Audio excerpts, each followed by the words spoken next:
Welcome back to another video. This will be a follow-up from my previous video. So this will be regarding key pressed and mouse button pressed visualization within Blender.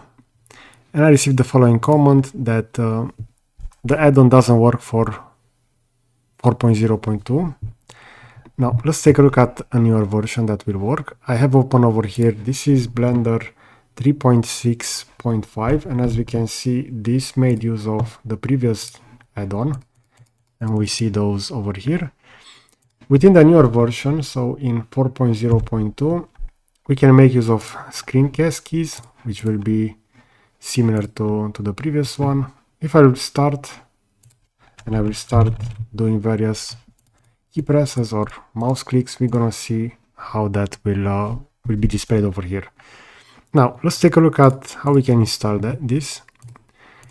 I will copy the link into the video description, and if you're gonna go over here on GitHub, on the release page, we're gonna find the latest version. We see this was updated 2 weeks ago. We also have the main developer over here that created the add-on, as long as the other contributors for this. Now, if you want to install the latest version, you will need to download the zip. So in this case, the Screencast zip over here. I will select that. We're going to see the download starting. And within Blender, I will go to Edit, Preferences, Install Add-ons. And within the Downloads folder, I will go all the way to the Screencast. We see over here the previous add-on. So this was the shortcut master. And now we're gonna search for the new one, which will be Screencast. We see that this has been downloaded today. I will have that installed. And afterwards, if I will press N, we're gonna see that we also need to enable it.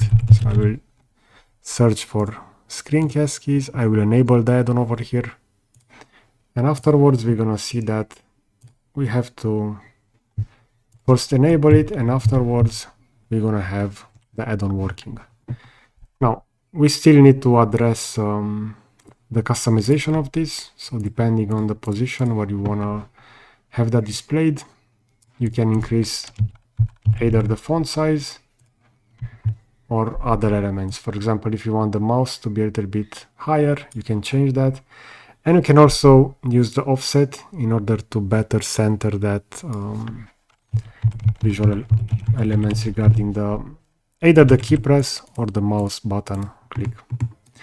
Okay, so I hope that you find this video useful.